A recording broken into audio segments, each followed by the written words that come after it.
संजय शाह के साथ बिजनेस की बातें। आप सबका हार्दिक स्वागत है। आज पांचवा दिन है। हम रोज सुबह 10 बजे यहाँ पे बिजनेस रिलेटेड, अपनी जिंदगी के रिलेटेड कुछ बातें करते हैं। आज भी आने वाली चंद मिनटों में हम ऐसे ही कुछ बातें करेंगे। आपको पता होगा, बिजनेस की बातें मेरा एक मैसेज सीरीज है हिंदी में। मैं मेरे व्हाट्सएप के थ्रू, मेरे टेलीग्राम चैनल के थ्रू बिजनेस रिलेटेड मैसेजेस रोज सुबह भेजता हूँ। बहुत सारे हजारों लोगों तक ये पहुंचते हैं और आप में से बहुत सारे लोग इसे पसंद करते हैं, फॉरवर्ड भी करते हैं। और आपने ही मुझे रिक्वेस्ट किया था कि सर आपके कुछ बोलिए, और उसी रिक्वेस्ट का ये एक रिजल्ट है कि मैं आके यहाँ पे इस तरह से कुछ प्रेजेंट करने की कोशिश करता हूँ। आज एक सेंटेंस से मैं शुरू करूंगा। एक कोट है कि ऐसा मार्ग जिसके बीच में कोई अड़चन ना आती हो, कोई तकलीफ ना आती हो, कोई विघ्न ना आते हो, ऐसा मार्ग जो सरल हो, किसी बड़ी जगह तक पहुंचता नहीं है। और जो मार्ग किसी एक बड़ी जगह तक पहुंचता है, उस जगह तक जाने का मार्ग आसान नहीं होता। उसमें अड़चनें आती हैं, विघ्न में आती हैं, तकलीफें आती हैं। राइट। सो अगर हमें कुछ हासिल करना है, कुछ अचीव करना है, तो ये याद रखना होगा कि हमारा मार्ग सरल नहीं होगा। उसमें तकलीफें, अड़चनें, विघ्न नहीं आएंगे, ऐसी आशा नहीं रखना। ये सारी चीजें आएंगी, उसके बाद भी मुझे आगे जाना है, ऐसा एक निश्चय करके आगे चलना है। बस ये हमेशा याद रखना। बिजनेसेस क्यों सफल होते हैं या विफल होते हैं, उसमें ओनर का माइंडसेट किस तरह से रोल प्ले करता है, ये हमने पहले के एपिसोड्स में देखा। आज हम ये बात करेंगे कि जो बिजनेस हम शुरू करते हैं, ये बिजनेस शुरू करने के पीछे का रीजन क्या होता है, ये रीजन, और हमारे बिजनेस से किसको फायदा हो, ये जो हमारी एक भावना है। ये दो चीजें, रीजन, शुरू करने का रीजन और बिजनेस से किसको फायदा मिले, ये दो रीजन बिजनेस की सफलता या विफलता में क्या रोल प्ले करते हैं, इसके बारे में आज कुछ बात करेंगे। मैं जब मेरे सेमिनार वर्कशॉप के ऑडियंसेस को ये सवाल पूछता हूं कि आप बिजनेस क्यों करते हो, तो ऑब्वियसली सबसे ज्यादा ये एक जवाब मिलता है कि सर बिजनेस क्यों करते हैं, ऑब्वियसली पैसा कमाने के लिए बिजनेस करते हैं। और ये एक वाजिब रीजन है, it is very valid reason कि अपने अर्थ का उपार्जन करने की जिम्मेदारी हमारी खुद की होती है। ये हमारी जिम्मेदारी है और उसके लिए हमें कुछ ना कुछ करना चाहिए, और उसके लिए हम ये उद्योग, ये व्यवसाय, ये बिजनेस हम करते हैं। So that is one reason. दूसरा रीजन है कि लोग कहते हैं कि मुझे ये काम करना बहुत अच्छा लगता है, ये मेरी पैशन है, और अपना सेल्फ एक्सप्रेशन के लिए, खुद को एक्सप्रेस करने के लिए ये मैं बिजनेस करता हूं। Again a valid reason.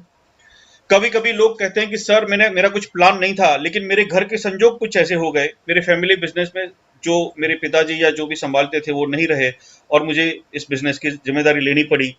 तो संजोगों के कारण बाय चांस बिजनेस करना पड़ा, ये भी एक आंसर होता है। चौथा, ये भी कुछ लोग बोलते हैं कि मेरे बिजनेस के जरिए कुछ लोगों की जिंदगी में मैं कुछ अच्छा कर सकूं और उसके जरिए इस दुनिया को अच्छा बना सकूं, इस भावना के लिए मैंने ये बिजनेस शुरू किया है। तो ये भी एक वैलिड रीजन है। तो ये सारे रीजन स्वकेंद्री हैं। इसके अलावा भी कुछ और रीजन होते हैं जो हम देखते हैं। फॉर एग्जाम्पल, कुछ लोग ऐसा कहते हैं कि मुझे नौकरी में वो जो बॉस की टिक टिक पसंद, जो किटकिट पसंद नहीं थी, बॉस मुझे पसंद नहीं था, और उस बॉस से छुटकारा पाने के लिए मैंने बिजनेस शुरू किया ताकि मैं खुद की जिंदगी जी सकूं। ओके। कुछ फिल्मों में हम देखते हैं कि अलग अलग रीजन से बिजनेस शुरू होते हैं। एक फिल्म आई थी त्रिशूल, अमिताभ बच्चन जी और संजीव कुमार और ये सारे लोग थे।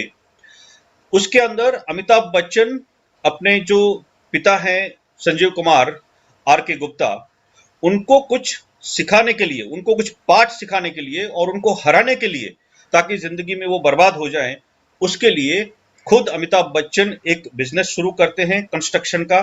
शांति कंस्ट्रक्शन उसका नाम देते हैं, और अपने पिताजी का जो जो बिजनेस है आर के गुप्ता कंस्ट्रक्शन या ऐसा कुछ, उसको परास्त करने के लिए, उसको बर्बाद करने के लिए हर स्ट्रेटेजी, हर टेक्टिक इस टाइप की रखते हैं कि आर के कंस्ट्रक्शन बर्बाद हो जाए, और धीरे धीरे वो बर्बाद हो जाता है। तो इस तरह से भी बिजनेसेस शुरू होते हैं, किसी को हराने के लिए, किसी को परास्त करने के लिए, किसी को खत्म करने के लिए कुछ लोग बिजनेस करते हैं।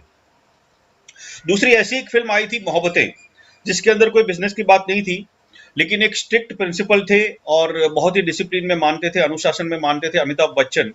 तो उनकी बोर्डिंग स्कूल के अंदर एक स्टूडेंट था शाहरुख खान, जिसको इनडिसिप्लिन के लिए निकाला गया था, वो लड़का बड़ा होके वापस म्यूजिक टीचर बन के उसी उसी स्कूल के अंदर as a teacher, music teacher आता है और प्यार से सारे लोगों को जी लेता है। फाइनली ये सारा चीज करने के पीछे उसका मकसद क्या था कि वो जो स्ट्रिक्ट प्रिंसिपल है अमिताभ बच्चन, उसको एक लेसन सिखाने का था कि इतनी सख्ती से लोगों के साथ काम नहीं करना चाहिए और प्यार से लोगों के साथ पेश आना चाहिए। ऐसा शाहरुख खान उस राज आर्यन का एक मैसेज था और वो मैसेज अमिताभ बच्चन को स्ट्रिक्ट प्रिंसिपल को देने के लिए उसने पूरी करियर दांव पे लगा दी। इस तरह के डिसीजन भी लोग लेते हैं और हम देखते हैं। तो यहां पे मेरा पहला मैसेज है कि पहले जो 4 कारण थे पैसे कमाने के लिए, खुद की पैशन को एक्सप्रेस करने के लिए, या घर की जिम्मेदारी संभालने के लिए, या इस दुनिया को बेहतर बनाने के लिए जो कारण है ना, वो सारे कारण व्यक्तिगत हैं, स्वकेंद्रीय हैं।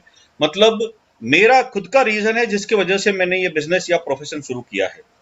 बाकी के जो 3 रीजन है कि किसी बॉस से छुटकारा पाने के लिए, या किसी को बर्बाद कर देने के लिए, या किसी को कुछ सिखाने के लिए, किसके सामने कुछ साबित कर देने के लिए जो बिजनेसेस शुरू होते हैं, वो सारे कारणों के अंदर केंद्र हम नहीं है, कोई और है।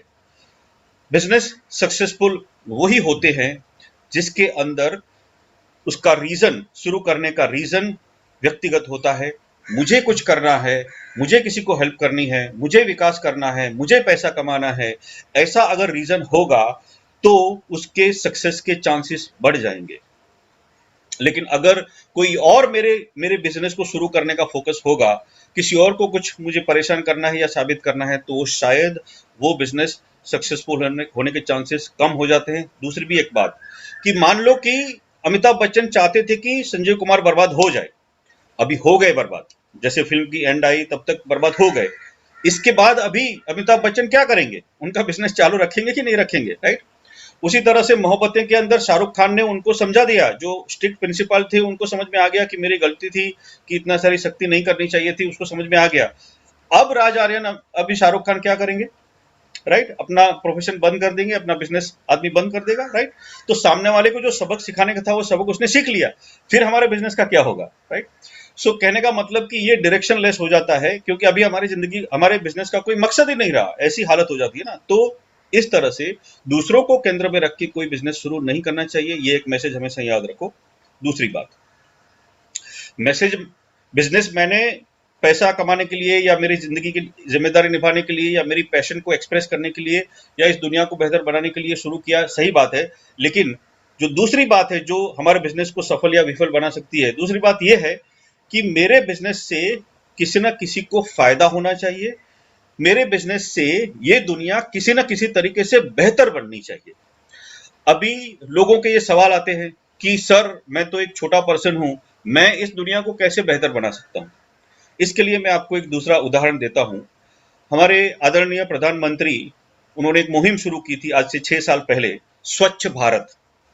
अब ये भारत स्वच्छ कैसे बन सकता है?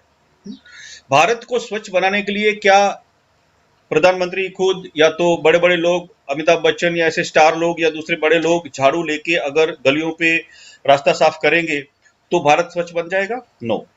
देखो, प्रतीकात्मक लेवल पे, एज ए सिंबॉलिक जेस्चर, ये सारी चीजें वो करेंगे, टीवी पे वो आएगा, न्यूज़पेपर पे हम देखेंगे, वो सब सही बात है, वो राइट मैसेज भेजने के लिए ऐसी चीजें होगी। लेकिन फाइनली भारत स्वच्छ तभी होगा जब भारत का हर नागरिक अपने आसपास का, अपने खुद का जो जहां रहता है वो, और अपने आसपास के परिसर को साफ रखेगा। जहां पे काम करता है, जहां पे रहता है, उस जगह पे अगर वो सफाई रखना चालू कर देगा, तो ऑटोमेटिकली अगर हर नागरिक ऐसा करना चालू कर देगा, भारत का हर नागरिक खुद के एरिया को स्वच्छ रखने की जिम्मेदारी ले लेगा, तो भारत अपने आप स्वच्छ हो जाएगा, राइट? ये बहुत सीधी सी बात है। उसी तरह से मेरा बिजनेस छोटा है, उसके अंदर चंद कस्टमर हैं, मान लो कि 100 कस्टमर हैं, 200, 500, 1000 कस्टमर हैं। उस हर एक कस्टमर की कुछ जरूरतें हैं, उनके कुछ प्रॉब्लम्स हैं, उनकी कुछ समस्याएं हैं, उनके कुछ सपने हैं। अगर मेरे जो भी 200, 500, 1000 कस्टमर्स हैं, उन कस्टमर्स की जरूरतों को निभाने, जरूरतों को संतुष्ट करने की जिम्मेदारी अगर मेरा बिजनेस निभाता है, तो इसका मतलब कि पूरी दुनिया में जो बहुत सारे लोग हैं, उनमें से ये जो 500 मेरे कस्टमर हैं, उनकी ये पर्टिकुलर जरूरत संतुष्ट करने की जिम्मेदारी मेरे बिजनेस ने ले ली और इसके द्वारा मेरे बिजनेस ने इस दुनिया को सुंदर बनाने में, बेहतर बनाने में अपना जो योगदान था वो दिया। एक दो एग्जांपल देता हूं। मान लो कि हमारे घर के करीब एक किराने की दुकान है। सो अभी वो रोज सुबह 7 बजे वो दुकान खुल जाती है। अभी ये दुकान अपने कस्टमरों की जिंदगी में कैसे कुछ अच्छा करती है, कैसे जिंदगी दुनिया को बेहतर बनाती है। अभी मान लो कि इस किराने की शॉप की एक रेगुलर कस्टमर है, एक एक गृहिणी, एक हाउसवाइफ। उस हाउसवाइफ को रोज सुबह 9 बजे अपने हस्बैंड के लिए या किसी फैमिली मेंबर के लिए टिफिन बनाना होता है।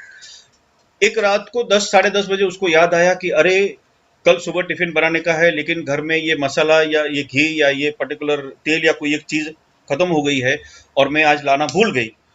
अब कैसे होगा, कल सुबह 9 बजे टिफिन कैसे बनेगा। तुरंत उसको याद आता है, अरे ये जो किराने की दुकान है जो रेगुलरली हम लेते हैं वो तो 7 बजे खुल जाती है, तो कल सुबह सबसे पहले मैं खुद या किसी को भेज के ये चीज मंगा लूंगी और 9 बजे का मेरा टिफिन का जो टाइम है वो हो जाएगा, कोई तकलीफ नहीं होगी। राइट। सो कहने का मतलब है कि उस लेडी के लिए ये किराने की जो दुकान है, उसकी जो रेगुलर जो राशन की जरूरतें हैं उसकी प्रॉमिस सेटिस्फाई करता है, उसकी जरूरतें सेटिस्फाई करता है। राइट। तो उतने कस्टमरों की राशन की रिस्पॉन्सिबिलिटी वो शॉप ले लेता है। तो दुनिया को उस तरह से उस शॉप ने भी अच्छा कर दिया ना, बेहतर बना दिया। उसी तरह से कोई एक स्टूडेंट है, उस उसको स्कूल में कुछ लेके जाने का था, आज सुबह कुछ लेके जाने का था। मान लो कल वो भूल गया वो लेने का, तभी उसको जाते वक्त याद आया, अरे मुझे ये स्कूल में ये नोटबुक, ये कलर या ये पर्टिकुलर चीज लेके जाने की थी, अब कहाँ से मिलेगी। तो उसके स्कूल के रास्ते में बीच में एक स्टेशनरी की दुकान आती है और वहां से वो लेके उसको याद आता है कि नहीं, यहाँ से मैं लेके मैं जा सकता हूँ। इन शॉर्ट की उसकी जो जरूरतें थी उसको संतुष्ट करने में वो बिजनेस सक्सेसफुल हो रहा था। इस तरह से हर एक बिजनेस, ये छोटे बड़े बिजनेसेस को हम देखें, कोई एक दवाई की दुकान है तो उसके आसपास जितने भी उसके जो कस्टमर्स हैं उसकी जिंदगी को बेहतर बनाने की प्रॉमिस की तरह वो दुकान रहती है, क्योंकि जब भी कोई हेल्थ के लिए कुछ दवाई कुछ मेडिसिन लेने की की जरूरत पड़ेगी तब ये दुकान सारे कस्टमर्स को याद आएगी और उस तरह से दवाई की उनकी जो जरूरतें हैं, उस उतने लोगों की दवाई की जरूरतों का जो जिम्मेदारी है ये दुकान निभाता है। उस तरह से इतनी दुनिया को वो बेहतर बनाने में अपना सहयोग देता है। तो इस तरह से हर एक बिजनेस अपने आसपास अपने जितने भी कस्टमर्स हैं उनकी कोई जरूरतों को सेटिस्फाई करके, उनके कुछ सपनों को शेप देके, या तो उनके कुछ प्रॉब्लम्स या समस्याएं हैं उनको सॉल्व करके इस दुनिया को बेहतर बनाने में अपना सहयोग दे सकता है। एक दो और एग्जांपल लेते हैं। मान लो एक ब्यूटी पार्लर है। अभी कोई एक लेडी है जिसको कोई एक फंक्शन अटेंड करना है, तो वहां पे जाके उसको पता है कि कल सुबह अगर मुझे 10 बजे उस फंक्शन में पहुंचना है, उसके पहले ये 7 बजे 8 बजे 9 बजे इस ब्यूटी पार्लर में मैं जाके जो भी मुझे ट्रीटमेंट लेनी है वो लेके फिर फंक्शन के लिए तैयार हो सकती हूँ। तो उसकी जिंदगी में ये ब्यूटी पार्लर भी उसके कुछ सपने हैं, उसकी कुछ प्रॉब्लम्स हैं, उसकी कुछ जरूरतें हैं, उसको सेटिस्फाई करने में रोल प्ले करता है। कोई एक हेल्थ कंसल्टेंट है जो लोगों को अगर ये एडवाइस करती है कि किस तरह से उनको क्या खाना चाहिए वगैरह, तो वो भी किसी का कुछ प्रॉब्लम है, जिसको कुछ बीमारी है या वेट ज्यादा है, तो वहां पे भी उसको कुछ गाइडेंस चाहिए, तो वहां पे ये कंसल्टेंट लेडी भी उनको हेल्प कर सकती है। इन शॉर्ट कि हर बिजनेस, हर प्रोफेशन, इस दुनिया के अंदर जितने अलग अलग लोगों के जितने अलग अलग प्रॉब्लम्स हैं, समस्याएं हैं, जरूरतें हैं, सपने हैं, उसको सेटिस्फाई करने में अपना सहयोग देके इस दुनिया को बेहतर बनाने में अपना योगदान दे सकते हैं। और ऐसा योगदान देने की भावना हर एक बिजनेस पर्सन की होगी तो वो बिजनेस जरूर सफल होगा। ऐसा होना चाहिए कि जैसे ही बिजनेस चलेगा, फाइनली उसके कस्टमरों की जिंदगी का वो एक हिस्सा बन जाना चाहिए। वो जो किराने की दुकान है ना, वो उस लेडी की जिंदगी का एक हिस्सा बन गई है। वो स्टेशनरी शॉप उस स्टूडेंट की जिंदगी का एक हिस्सा बन गई है। वो ब्यूटी पार्लर उस लेडी जो वहां पे कुछ ट्रीटमेंट लेने को आती है उसकी जिंदगी का एक हिस्सा बन गया है। सो इस तरह से हर एक बिजनेस अपने कस्टमरों की जिंदगी का हिस्सा बन जाएगा तो ऑटोमेटिकली सक्सेसफुल हो जाएगा। अभी ये बिजनेस अपने कस्टमरों की जिंदगी का हिस्सा कैसे बनेगा? अगर वो जरूरतों को अच्छी तरह से सेटिस्फाई करेगा, कस्टमर को संतुष्ट करेगा, कस्टमर के सपनों को साकार करने में खुद से जो हो सके वो सब कुछ करेगा, तो वो बिजनेस जरूर सक्सेसफुल होगा। कभी कभी बिजनेस शुरू होते हैं, लेकिन कस्टमरों की ये जो एक्सपेक्टेशन होती है ना, उस सेटिस्फेक्शन उस एक्सपेक्टेशन को सेटिस्फाई करने में सक्सेसफुल नहीं होते हैं, वहां पे फेल हो जाते हैं। मान लो मान लो कि एक ग्रेन शॉप है, उस लेडी के घर के बाजू में 1 किलोमीटर के दूर के अंतर तक थी पहले, और अभी उसने देखा कि बहुत करीब घर से लगभग 200 मीटर पे एक दूसरी दुकान आ गई है। तो उसने सोचा, अच्छा हुआ, ये तो और भी कन्वीनियंट हो गया, अभी तो हम बहुत जल्दी से कुछ भी चीजें जाके खरीद के आ सकते हैं। वहां पे वो जाती है, और पहली बार जब भी जाती है तभी उसको पता चलता है कि नहीं, यहाँ पे क्वालिटी अच्छी नहीं है, यहाँ के दाम बहुत महंगे हैं, यहाँ पे कस्टमरों के साथ अच्छा व्यवहार नहीं करते हैं, एक्सपीरियंस अच्छा नहीं होता, पता नहीं, कुछ मजा नहीं आता यहाँ पे। सो फाइनली वो जो नया बिजनेस था, जो नई दुकान खुली थी, उसको वो जो पुराने कस्टमर थे जो उस इलाके में थे, उनकी जिंदगी को किसी तरह से हेल्प करने का, उनके सपनों को साकार करने का चांस मिला, लेकिन वो बिजनेस उनकी जिंदगी का हिस्सा बनने में सक्सेसफुल नहीं हुआ। और लेडी फाइनली ये कंक्लूड करती है कि नहीं, भले ये दुकान नई है, लेकिन मुझे यहाँ से शॉपिंग करने में मजा नहीं आता है, क्योंकि यहाँ पे XYZ ये चीज सही नहीं है, क्वालिटी या प्राइस या ट्रीटमेंट या एक्सपीरियंस अच्छा नहीं है। इसलिए मेरी जो पुराने वाली दुकान है, जो भले 1 किलोमीटर दूर है, लेकिन मैं वहीं से वापस खरीदना चालू कर दूंगी, राइट। तो नए बिजनेस को चांस मिला, लेकिन उसने गंवा दिया। इसी तरह से हमारे कस्टमरों की जिंदगी तक पहुंचने का एक अपॉर्चुनिटी हमको मिलता है, लेकिन अगर हम उस अपॉर्चुनिटी को गंवा देते हैं और उनका प्रॉब्लम सॉल्व नहीं कर पाते हैं, उनकी जरूरतों को संतुष्ट नहीं कर पाते हैं, और जो भी प्रॉमिस हमने की थी उस प्रॉमिस में हम खरे नहीं उतरते हैं, तो हमारा बिजनेस फेल हो जाता है, राइट। तो ये हमें ध्यान रखना है। हाँ, ये आज की 2 सीखें हैं।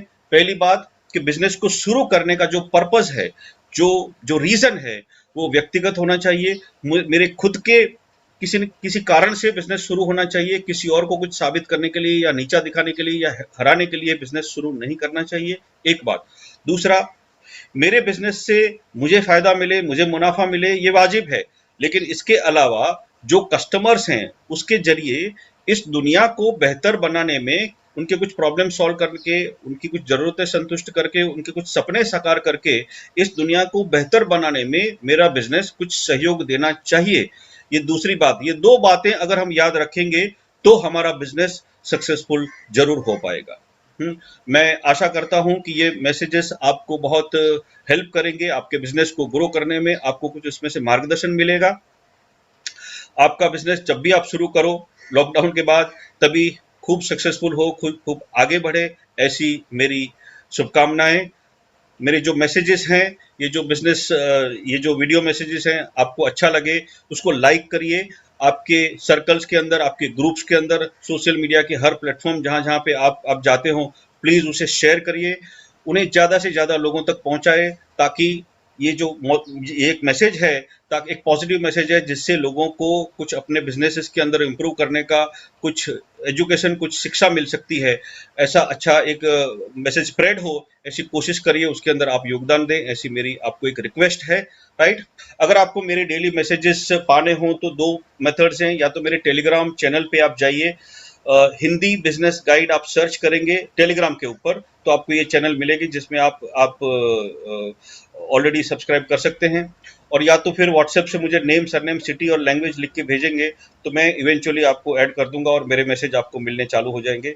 एक दूसरी रिक्वेस्ट मैं आपसे करना चाहता हूं, आप में से बहुत सारे लोग मुझे फोन करते हैं, प्लीज डोंट कॉल, क्योंकि मैं फोन सारे नहीं उठा सकता। बहुत सारे हजारों अलग अलग मेंबर्स हैं चैनल में या व्हाट्सएप ग्रुप्स के अंदर, इतने सारे लोगों के साथ बात करना ह्यूमनली पॉसिबल नहीं है।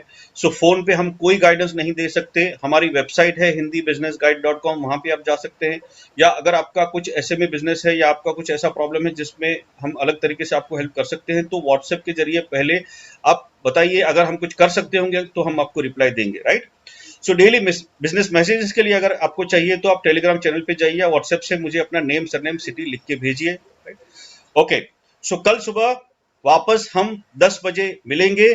ये वीडियो आप जरूर शेयर करना और उसको देख के उसका कुछ अमल भी करना और खूब सक्सेस पाना।